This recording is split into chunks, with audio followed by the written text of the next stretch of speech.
বোর্ডে একটা অঙ্ক দেওয়া আছে, একটা অঙ্ক না, এখানে দুটো অঙ্ক আছে। যাই হোক, x ইকুয়াল √3 প্লাস √2 হলে x³ plus 1/x³ equal to what.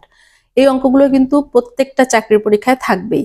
তো এই মানটা অনেক সময় পরিবর্তন করে দেওয়া থাকে। এখানে যেমন √3 প্লাস √2 আছে, এখানে আছে √4 প্লাস √3।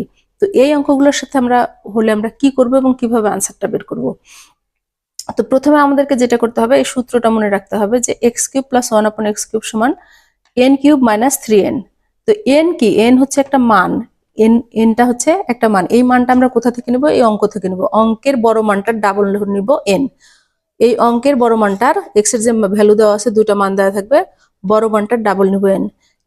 এখানে যেমন আছে √4 প্লাস √3, তাহলে বড় মানটার ডাবল নিব। যেমন n এর মান এখানে নিলাম হলো √2 √3, এখানে নিলাম 2 √4, অর্থাৎ √3 ছিল, ডাবল করলাম 2 √3, √4 ছিল, ডাবল করলাম 2 √4। তো একটা অঙ্ক, এটা কিন্তু দুটো অঙ্ক, আমরা দুটো অঙ্ক একসাথে রিলেট করে দিয়েছি। তো এটা হলে কত হবে এবং এটা হলে কত হবে আমরা দেখে নিই সহজে। তাহলে কত হবে অঙ্কটা? তাহলে n³ মাইনাস 3n, তাহলে আমরা লিখলাম যে n³ মানে 2 √3, তার কিউব মাইনাস 3n মানে 3 ইন্টু 2 √3। এই যে n এর মান 2 √3, প্রথম অঙ্কটার জন্য 2 √3। আচ্ছা, তাহলে কি হবে এখানে? তাহলে 2 এর কিউব হচ্ছে 8, আর 3 মানে 3 √3 কে যদি আমরা কিউব করি তাহলে 3 √3। যে √3 মানে √3 এর কিউব মানে 3টা √3 এর গুণফল, তার মানে 3 এই দুটো গুণ করলে হয় 3, আর এই যে হচ্ছে √3, তাহলে 3 √3।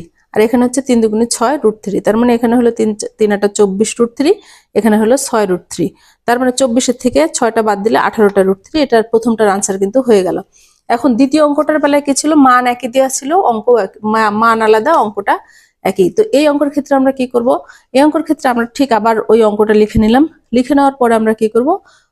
বড় মানটার ডাবল নিব। বড় মানটার ডাবল হচ্ছে 2 √4, বসাই দিলাম 2 √4 টু দি পাওয়ার কিউব। মানে সূত্র কি? সূত্র হচ্ছে n³ মাইনাস 3n। তাহলে n³ মানে n এর মান বসালাম 2 √4 to the power cube minus 3 into n, n মানে 2 √4।